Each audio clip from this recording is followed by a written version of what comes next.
Allez, tu dis failli quoi là-bas? Bismillah. Inshallah, on va faire un là, on est tous ici. Inshallah, donc comme ça va vous cacher.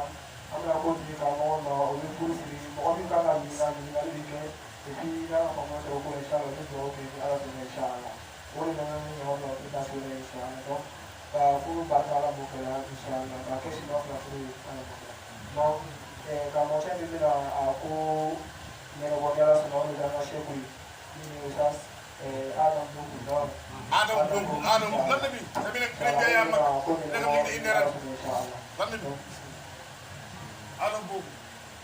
Assalamualaikum warahmatullahi wabarakatuh. Waalaikumsalam warahmatullahi wabarakatuh. Banyak dini nggak mungkin ini. Kalau nyerese ali yang bisa.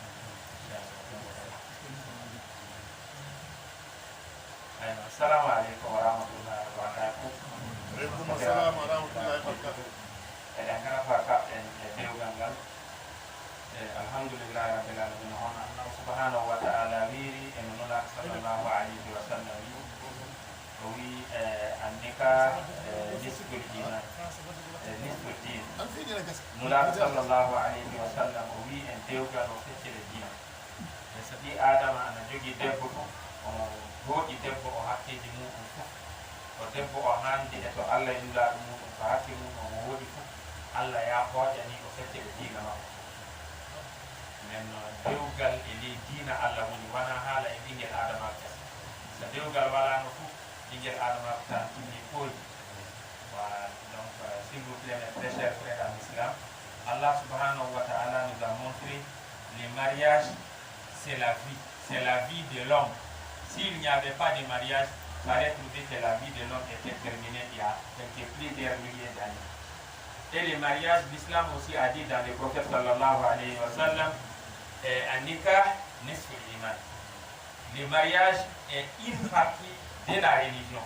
Dès qu'un homme musulman, il prend sa famille comme Allah subhanahu wa ta'ala l'a demandé, et tous les respects qu'il faut dans les mariages, il l'accomplit. Allah subhanahu wa ta'ala lui prend une partie de sa religion. Ça veut dire que Dieu lui pardonne une partie de sa religion. Donc le mariage c'est quelque chose qui est très très très important et c'est quelque chose qui est une obligation à des fois. Parce que le mariage se divise en cinq piliers. Voilà. Le mariage, il y a un mariage obligatoire. Obligatoire qui va te marier. Si tu ne te maries pas, tu es dans l'enfer. Il y a un mariage que la sunna a autorisé. Il y a un mariage aussi qui est jawaz, ça veut dire qui est ordonné. Il y a un mariage qui n'est pas demandé et il y a un mariage aussi qui est haram, ça veut dire qui est interdit. Quel est le mariage qui est obligatoire? Tu es un homme, tu n'as pas de femme, tu as de l'argent et tu as aussi l'amour des femmes. Obligatoire, il faut te marier. Parce que déjà tous les compléments sont là. Mais toi, tu n'as pas encore la femme et tu as l'amour des femmes. Donc, obligatoire, il faut te marier, sinon tu vas aller dans l'enfer. Subhanallah. Deuxièmement, Alhamdulillah Rabbil Alamin, tu es un homme, tu as ta femme, mais tu n'as pas d'enfant. Tu as l'argent aussi pour marier une autre femme. Est-ce que ça se comprend bien? Tu n'as pas d'enfant, mais tu as l'argent pour marier une autre femme. Donc, Allah subhanahu wa ta'ala, d'après le prophète sallallahu alayhi wa sallam, tanakahu wa tanasalu fa inni mukasiru bikum al-umam. Prenez des femmes et cherchez des enfants parce que moi je serai le jour de l'Odéra quelqu'un qui va être avec plusieurs milliers d'envoyés de Dieu et on va se partager les hommes qui sont sur le terrain. Donc que je sois la personne la plus peuplée, donc prenez des femmes. Donc le prophète sallallahu alayhi wa sallam, c'est un sunnah de prendre une femme si tu n'as pas d'enfant. Est-ce que tu comprends? Prendre une femme pour trouver des enfants, c'est autorisé et c'est le prophète qui l'a demandé. La troisième, Alhamdulillah Rabbil Alamin, tu as ta femme, tu as tes enfants, tu as les moyens, tu n'as pas un autre besoin de mariage, mais tu es en voyage. Est-ce que vous voyez? Ou bien tu vois une femme qui est un peu impuissant dans les lieux où tu es. Tu veux être un peu plus puissant, ou bien tu veux être en sécurité, ou bien tu veux être dans la religion. Tu vois une femme religieuse, tu la prends, Ce n'est pas interdit, ça veut dire c'est autorisé, mais ce n'est pas obligatoire. Ça veut dire, il n'a pas dit quoi? Ce n'est pas une obligation, et ce n'est pas aussi les sunnats avaient demandé d'enfants, et déjà qu'il y a des enfants.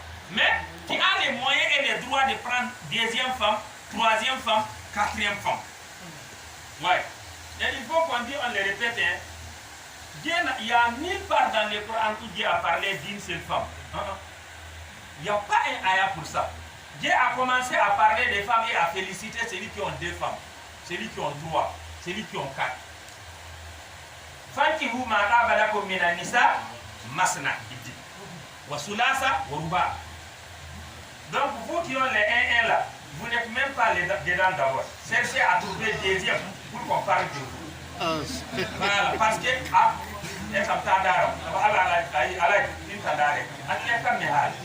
voilà, laissez-moi parler.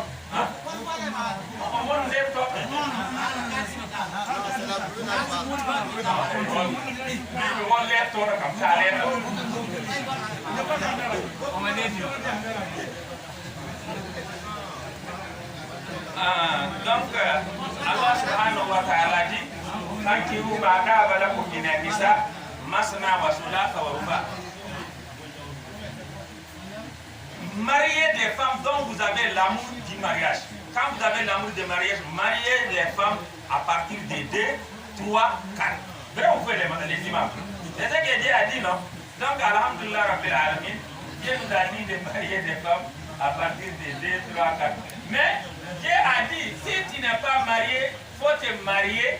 Ça vaut mieux que d'être un homme sans mariage. Et si tu n'as pas les moyens de marier une femme noble, il faut prendre, même si c'est une esclave. C'est comme ça que le Coran a amené. Et si tu sais que vraiment, même celle-là, tu n'as pas les moyens d'accomplir ses obligations, il faut prendre les gens en particulier pour que tu sois évité beaucoup de problèmes dans ta vie envers l'amour. Voilà comment Dieu, Allah subhanahu wa ta'ala nous a dit. Donc ça c'est un. Mais très chers frères en islam, le mariage c'est quelque chose qu'on ne peut pas parler pour finir. Alhamdulillah Rabbil Alamin.